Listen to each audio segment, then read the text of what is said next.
Hello, welcome to English class with Ma'am Nanny. Are you ready to learn English with me? Let's go. Today we are going to read a story to improve our reading skills and to enrich our vocabulary. Listen and repeat. Dengar dan ulangi ya. Once upon a time there lived a girl called Cinderella. She was happy life with her father and mother, until her mother died dead and her father had married a widow with 2 daughters. Her stepmother didn't like her one little bit, but for the poor unhappy girl, there was nothing at all. Her stepmother has 2 daughters and they were very bossy. No rest and no comfort. She had to work hard all day. Only when evening came was she allowed to sit for a while by the fire, near the cinders. That's why everybody called her Cinderella. Pada suatu hari, hiduplah seorang gadis yang biasa dipanggil Cinderella. Dia bahagia tinggal bersama ayah dan ibunya. Sampai ibunya meninggal dan ayahnya menikah dengan seorang janda dengan 2 anak perempuan. Ibu tirinya tidak suka sedikit pun dengannya. Seluruh kasih sayangnya hanya untuk anaknya sendiri. Ibu tirinya memiliki 2 orang anak perempuan dan mereka sangat berperilaku seperti bos, tidak ada istirahat dan tidak nyaman. Dia harus bekerja keras sepanjang hari. Hanya ketika malam tiba, dia diperbolehkan untuk duduk untuk sementara waktu oleh api dekat abu. Itu sebabnya semua orang memanggilnya Cinderella.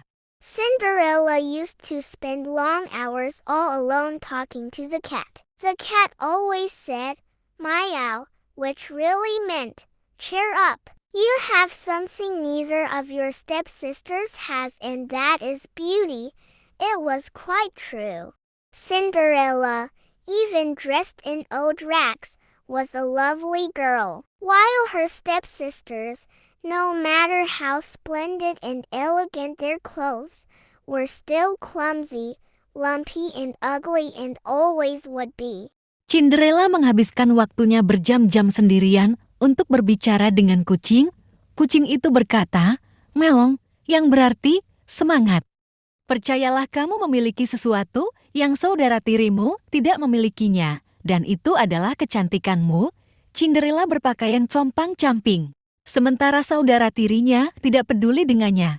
Betapa indah dan elegan pakaian mereka. One day, beautiful new dresses arrived at the house. A ball was to be held at the palace and the stepsisters were getting ready to go. Cinderella didn't even dare ask if she could go too. She knew very well what the answer would be. You're staying at home to wash the dishes, scrub the floors and turn down the beds for your stepsisters. They will come home tired and very sleepy. Cinderella sighed. "Oh dear, I'm so unhappy." And the cat murmured meow. Suatu hari, diadakan sayembara di istana. Cinderella tidak berani bertanya, apakah ia boleh pergi. Dia tahu benar, apa jawabannya? Kamu. Kamu tetap tinggal di rumah untuk mencuci piring, menggosok lantai, dan membersihkan tempat tidur untuk saudara tirimu. Cinderella mengeluh, aku sangat tidak bahagia.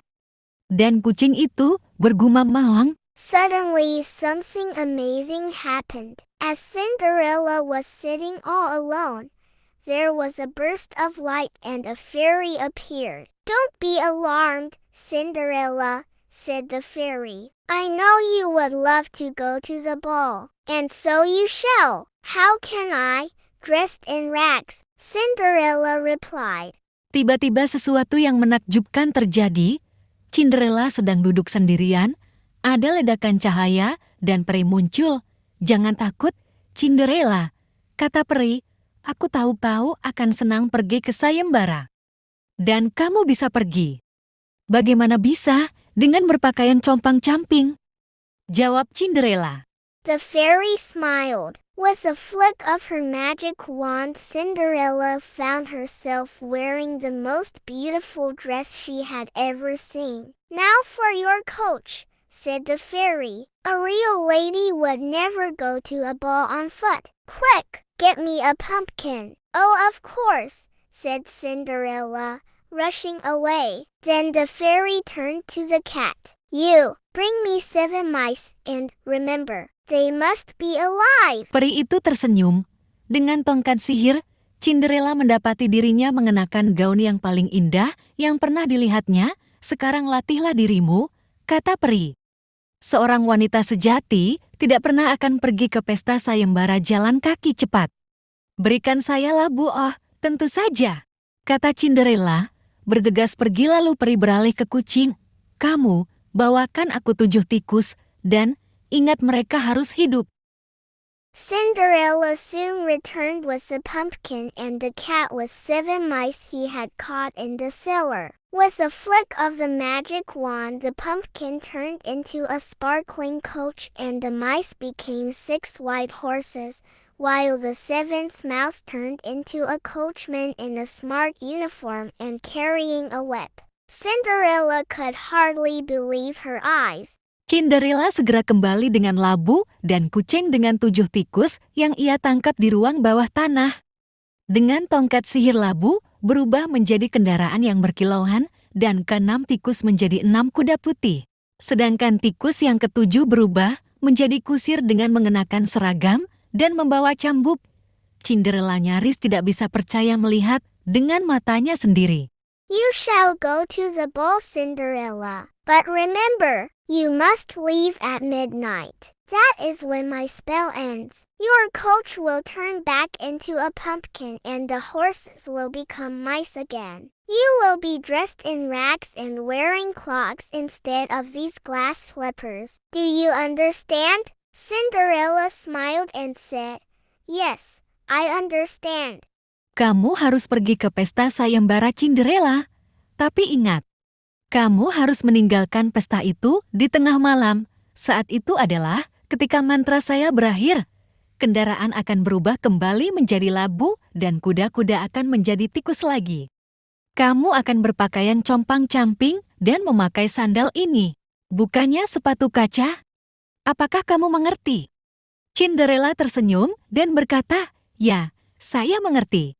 Cinderella had a wonderful time at the ball until she heard the first stroke of midnight. She remembered what the fairy had said, and without a word of goodbye she slipped from the prince's arms and ran down the steps. As she ran, she lost one of her slippers, but not for a moment did she dream of stopping to pick it up. If the last stroke of midnight were to sound, oh, what a disaster that would be! Out she fled and vanished into the night. Cinderella menikmati waktu yang indah di pesta sayembara sampai ia mendengar lonceng pertama tengah malam. Dia ingat apa yang dikatakan peri, dan tanpa sepatah kata perpisahan dia tergelincir dari tangan pangeran dan berlari menuruni tangga. Ketika ia berlari, dia kehilangan salah satu sepatu kaca, tapi bukan untuk sesaat, dia bermimpi berhenti untuk mengambilnya. Jika lonceng terakhir tengah malam berbunyi, oh, bencana apa yang akan terjadi? Dia melarikan diri dan menghilang ke dalam malam. The prince, who was now madly in love with her, picked up the slipper and said to his ministers, "Go and search everywhere for the girl whose foot this slipper fits. I will never be content until I find her." So the ministers tried the slipper on the foot of every girl in the land, until only Cinderella was left. Pangeran, yang sekarang jatuh cinta dengan dia, mengambil sepatu itu dan berkata kepada menterinya, "Pergi dan cari dimanapun gadis yang kakinya cocok dengan sandal ini. Aku tidak akan pernah puas sampai aku menemukan dia." Jadi, menteri mencoba sepatu pada kaki setiap gadis, sampai yang tersisa hanya Cinderella. Suddenly the fairy appeared and waved her magic wand. In a flash, Cinderella appeared in a splendid dress, shining with youth and beauty. Her stepmother and stepsisters gaped at her in amazement, and the ministers said, "Come with us, Cinderella. The prince is waiting for you." So Cinderella married the prince and lived happily ever. Tiba-tiba peri muncul dan melambaikan tongkat sihirnya. Dalam sekejap, Cinderella muncul dengan gaun indah dan bersinar. Ibu tirinya dan saudara tirinya takjub dan para menteri berkata, "Ayo ikut dengan kami Cinderella. Pangeran telah menunggu Anda." Jadi Cinderella menikah dengan pangeran dan hidup bahagia selamanya.